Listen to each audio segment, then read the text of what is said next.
we've been seeing all kinds of examples of misuse of science. We do have to justify what we do to the general public.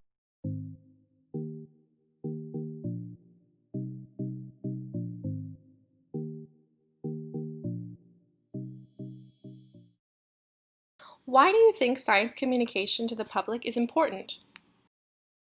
My sense is that people, the general public, has a real profound interest in science. They want to know.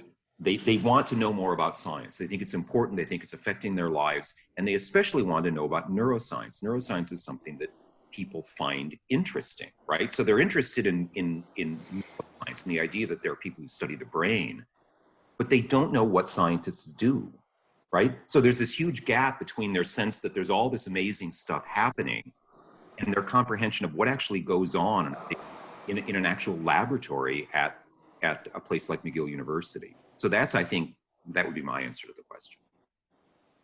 Not only the fact that the average citizen really does want to know about science and consider science perhaps the way out of this crisis, but at the same time we've been seeing all kinds of examples of misuse of science and reliance on anecdata, instead of true scientific data, and the inability to understand that you can't necessarily just trust what a doctor says, but you have to do, double-blind controlled studies.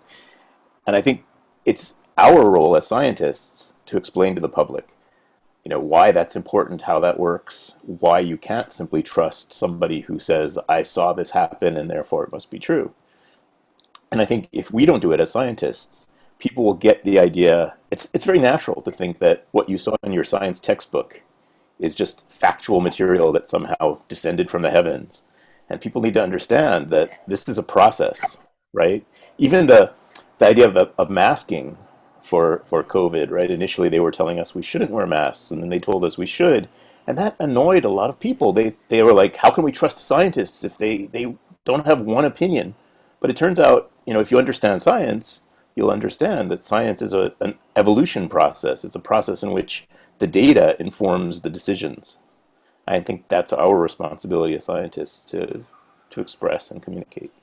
I think that's a great point. I think that you see that with masks, but it's a common way in which science, people attempt to discredit science by saying, well, the scientists said this last year and now they're saying something else. And that's such a profound misunderstanding of how science works. And one of the things that I think is interesting is when scientists change their mind or adapt their perspective because new information comes in, that's not a sign of science. That's not a sign of the weakness of science. Exactly. It's a reflection of its strength. The fact that it's capable of adjusting its framework to take on new information is what makes science work. It's what's made science it's what's made science a powerful tool. It's what's made science transformative, because as opposed to, say some religious dogma where it can't change. It's by definition, it can't change over time. Science does change and evolve. So yeah, and I think one of the worst things we can do as scientists is to adopt this sort of back off, I'm a scientist approach, leave it to me, right? Because that encourages that sort of attitude that right. I'll just trust the scientists to figure this out. In fact, we're learning as we go in the same way that the average person is learning as they go. The only difference is that we have this framework that we've been trained in for taking what we learned and integrating it into an active model. Yeah. And I'll just add, as long as it's kind of nice that we're having a conversation, but I'll just add, one other thing is that I think that, when I started in science, I think there was more of an attitude that, that what we're doing, it's all very complex and esoteric and difficult. And we, we're going to do this, but there's no need for us to actually explain to people what we're doing, right? Because the results will come out and people's lives may or may not be impacted by it, but we don't really have to justify or explain what we do. And I think that increasingly we're realizing that we do have to explain what we do, and we do have to justify what we do to the general public. And I think that's part of why I think it's important to be able to communicate science to the public as well.